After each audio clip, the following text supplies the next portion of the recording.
जय हिंद। आज हम पॉलिटिकल का कुछ इंपॉर्टेंट क्वेश्चन लाए हैं जो किसी भी कंपटीशन एग्जाम के लिए काफी यूजफुल सिद्ध हो सकता है।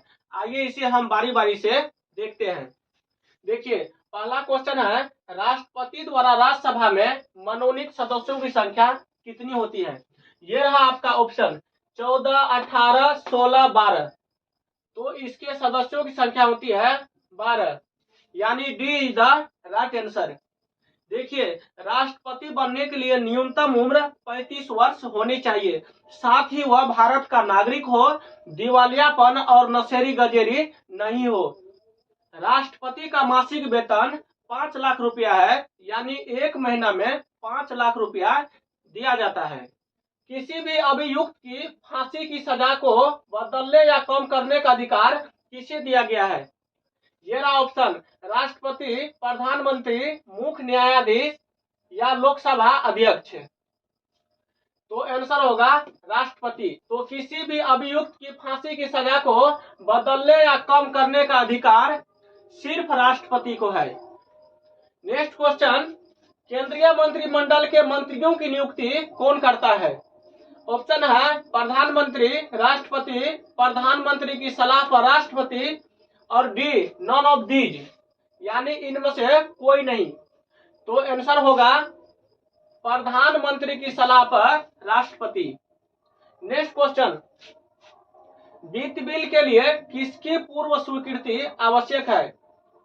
ऑप्शन है प्रधानमंत्री, वित्त मंत्री, भारत के राष्ट्रपति, डी में ऑल ऑफ देम, यानी इनमें से सभी। तो राइट आंसर होगा भारत के राष्ट्रपति, यानी वित्त बिल के लिए राष्ट्रपति के द्वारा स्वीकृत आवश्यक है। अगला क्वेश्चन, भारत में कार्यपालिका का अध्यक्ष कौन होता है?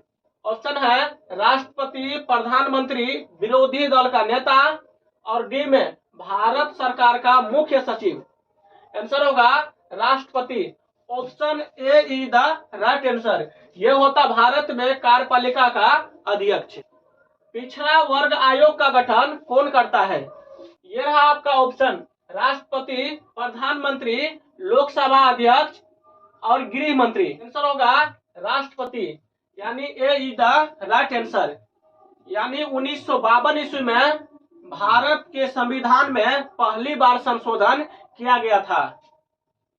नेक्स्ट क्वेश्चन, भारतीय संविधान में अल्पसंख्यकों को मान्यता किस आधार पर दी गई है? यह रहा आपका ऑप्शन, धर्म के आधार पर, जाति के आधार पर, रंग भेद के आधार पर तथा कुल जनसंख्या के साथ उस वर्ग की जनसंख्या का अनुपात के आधार पर।